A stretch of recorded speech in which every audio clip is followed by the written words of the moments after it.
Bom dia, boa tarde, boa noite, eu sou o Paulo e hoje nós iremos efetivamente começar o nosso primeiro tema, que é a história do amor. E você deve se perguntar, mas Paulo, eu não estou interessado em história. Eu acho que o amor ele se vive na prática, com certeza, mas só que ele foi construído ao longo de muitos e muitos e muitos anos, desde lá da Grécia Antiga. E será que o que nós vivemos hoje era igual ao que era lá? Será que isso é genético? Será que não? Se você se interessou já pelo assunto, já deixa o joinha aqui, me acompanha agora depois da vinheta.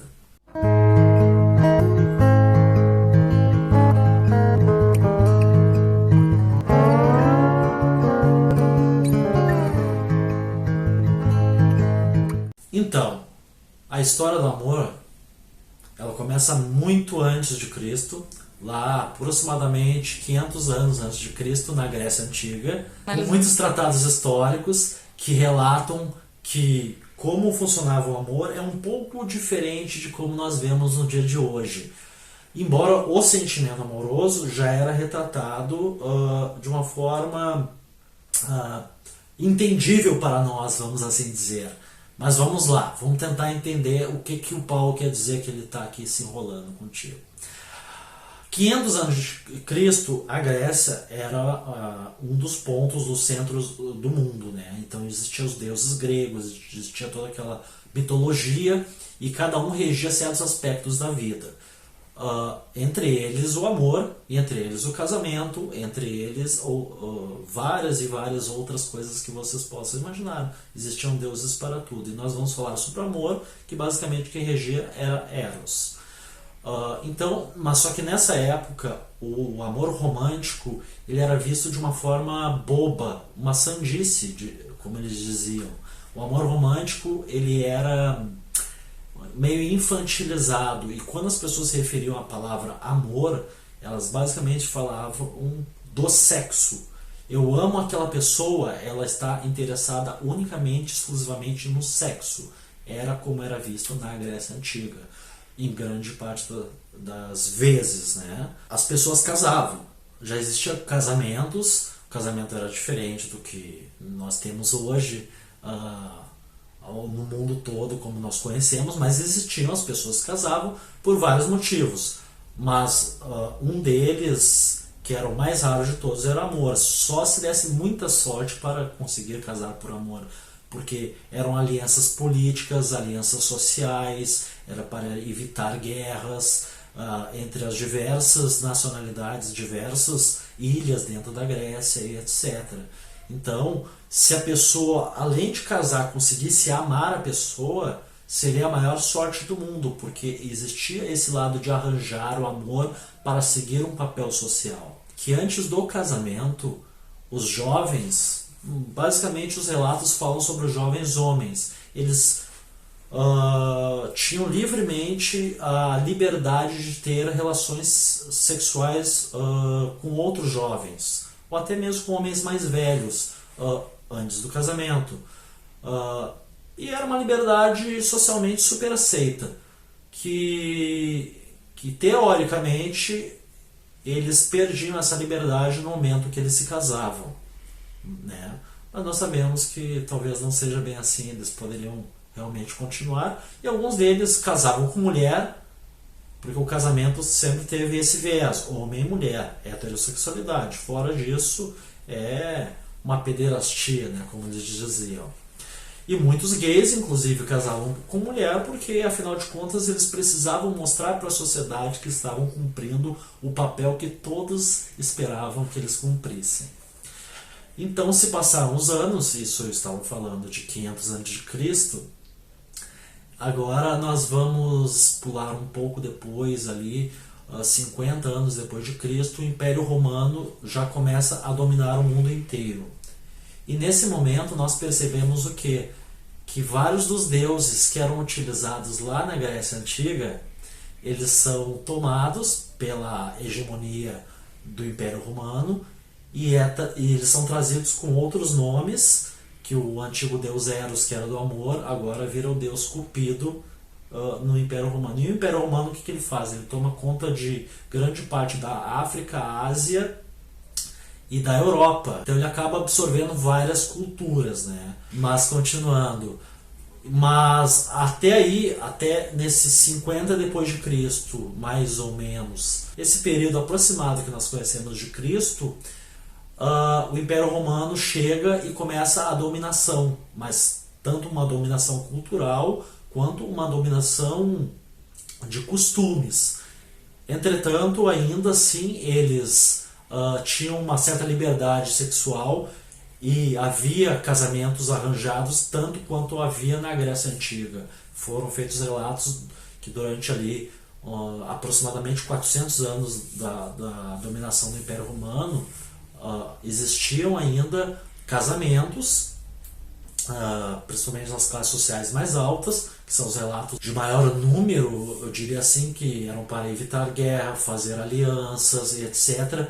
E também não se falava sobre o amor, embora ele estivesse sempre presente e sempre, inclusive, existia um Deus. Para isso existiam pessoas que já criavam também poemas e etc. Mas eles ficavam mais no mundo da imaginação do que as pessoas conseguiam realmente viver. Além do mais, com a queda do Império Romano, quem toma conta nisso tudo aí para cuidar do amor? Agora a gente precisa ter o amor pelo Deus único. Então, pelo século V, aproximadamente 4, entra a Igreja Católica, entra firme e coloca dogmas que são muito firmes quanto ao casamento. Então as pessoas devem amar a Deus, ao próximo e seguir fielmente aos seus senhores feudais, aos seus reis, né?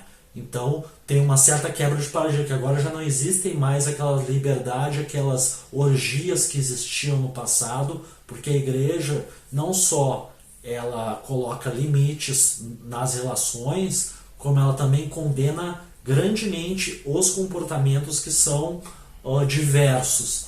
Nesse caso, a pederastia, que no caso era a homossexualidade, etc., e qualquer outra forma que não fosse heterossexual, era mal vista pela igreja e por Deus, e a pessoa iria ser condenada ao inferno ou a qualquer coisa que os qualquer coisa que os padres diriam na época. E eles tinham um grande apoio dos governos. Com o passar do tempo, e isso já é a Idade Média que nós estamos falando aqui, ele vai se espichar durante longos e longos anos, tendo sempre esse modus operandi das pessoas, inclusive, serem caçadas por serem homossexuais ou quererem viver outras formas de amor e serem, inclusive, condenadas pela sociedade, porque se a igreja falou que é errado, a própria sociedade ajudava a condenar essas pessoas, né? Então, a homossexualidade ela teve muitos problemas desde muito tempo, mas a história do amor ela é calcada aí com muito sangue, enfim, de guerras e etc. Somente no século XVIII, um pastor anglicano, Thomas Malthus, vai falar mais abertamente sobre o amor romântico dentro do casamento, e ele inclusive ele estimula esse tipo de relação, que haja um amor entre o homem e a mulher no casamento e não casem somente por interesses que sejam externos, que as pessoas amem a si mesmas, porque afinal de contas elas vão viver a vida toda, né? Lembrando ainda que antes de Thomas Malthus existia não só a Igreja Católica, claro que eu falei aquilo que o grande parte das pessoas entende muito bem na nossa cultura ocidental aqui no Brasil, mas outras religiões, outras igrejas também tinham dogmas muito específicos e doutrinadores. Afinal de contas, um dos papéis da religião é ter regras e dar regras para os seus fiéis. Então, o catolicismo ele é contemporâneo também ao judaísmo e ao islamismo, e eles vivem em momentos no mesmo momento, mas em locais diferentes por outras culturas. Mas o ponto que eu quero chegar é que todas essas três religiões elas tratam do amor romântico ligado diretamente a um casamento, basicamente falando. Se eu estou casando, eu tenho amor. Se eu tenho amor pelo meu Deus, eu tenho a bênção para que eu viva uma vida próspera. Via de regra, de um apanhado bem geral, é mais ou menos isso que sempre foi dado. Mas não estou condenando aqui de forma alguma nenhuma igreja. Acho que as pessoas têm que seguir a sua fé, desde que ela não seja nociva para si ou para outrem. Isso é fundamental que vocês entendam aqui. Eu acho super válido que a pessoa tenha uma religião, pratique, e ela seja muito feliz e ela consiga transmitir essa felicidade. Isso é um adendo que eu gostaria de deixar bem claro para vocês. Bom, mas então, como o islamismo, o catolicismo e o judaísmo, eles compartilharam certos dogmas, só que as punições de cada religião variavam um pouco, né, desde um banimento até apedrejamento, etc.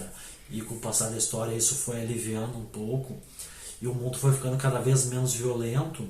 Voltando a Thomas Malthus, a gente vê que a Igreja Católica, depois de Martinho Lutero, quando teve a divisão da Igreja Católica por o evangelismo, a gente nota que há uma abertura mais focando as pessoas e as relações, vamos assim dizer, dos fiéis da igreja, e não somente um culto tão focado em Deus e nas rezas.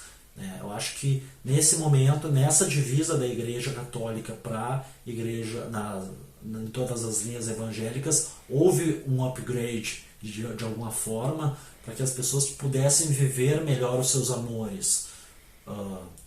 Ainda assim, não estimulando homossexualidade e qualquer outra forma de amor que a gente encontra nos dias de hoje, que são totalmente normais para mim e deveria ser para vocês também. E a gente vai falar bastante sobre isso depois. Mas, bom, depois de Thomas Malthus do século XVIII, a gente tem ainda um estudo na década de 50. A gente tem um estudo psicológico de um pesquisador, Kingsley, de 1948 a 1953, no qual ele avalia psicologicamente as pessoas que têm amor por outras pessoas do mesmo sexo como pessoas perturbadas mentalmente, como pessoas até mesmo vistas como malignas. Ou seja, um estudo científico da década de 70 atribuía valores religiosos para dentro da ciência, o que hoje em dia é a maior bobagem que a gente pode imaginar. Mas enfim, os estudos da época, eles mostravam isso como patológico, ou seja, se tu quer viver o teu amor com outra pessoa da mesma sexualidade, isso então está totalmente errado e tu é um doente. Por isso nós já vemos, ou alguns de nós já vimos muitos filmes que tratam de terapia de choque, etc. Inclusive, sobre esse mesmo tema e na mesma época, tem um seriado chamado Masters of Sex, Masters com 2 T's inclusive, que trata dos primeiros estudos sexuais feitos nos Estados Unidos, onde vários casais faziam sexo dentro da universidade. É muito interessante e polêmico, e foi real, foi baseado numa história real. Daí foi o primeiro tratado da normalização do sexo, mas foi pouco depois de Kingsley. Agora a gente avança uns anos depois, teve os movimentos ali dos anos 60, hippie, que era um grito de liberdade esses movimentos. O movimento feminista foi muito forte também na década de 70, também querendo tirar as mulheres de dentro de casa, fazendo elas libertassem não só a si mesmas, mas pudessem libertar o amor que elas tinham por elas e poderem expressar isso de uma forma não doutrinada, né? Eu acho que isso foi uma das grandes questões, de elas terem um papel efetivo numa sociedade, assim como outras minorias, como nós usamos hoje em dia, que não são tão minorias assim, são até uma grande parte expressiva da nossa sociedade, e devemos sempre tratar eles com maior respeito, porque nós nunca sabemos da história que veio por trás de cada pessoa.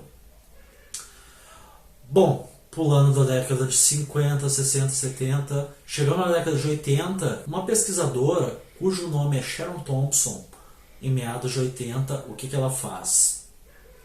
Ela pega e faz um grande estudo com meninas com comportamento homossexual e faz uma verificação de como é o estado amoroso que elas se relacionam.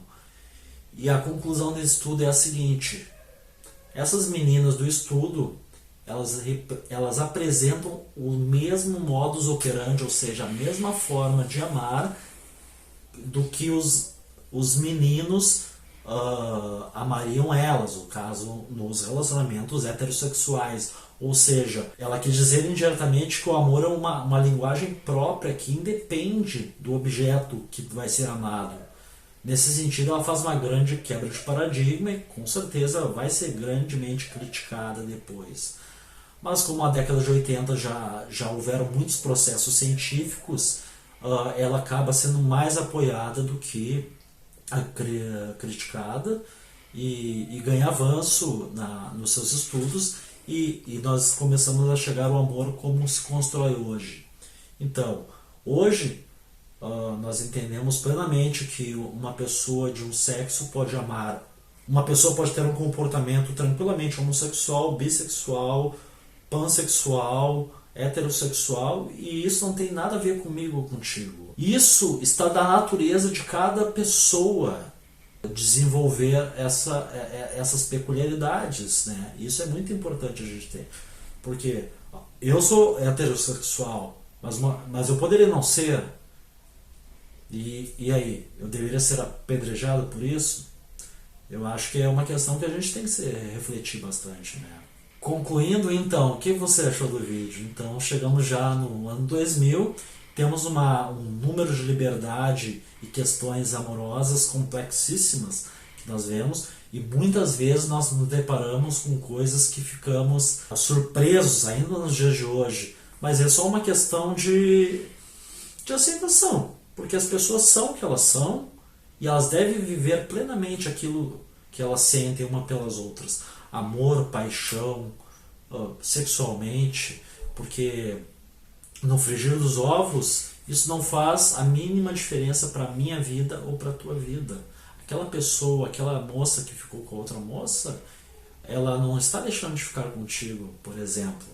Ela simplesmente não iria ficar contigo em momento algum.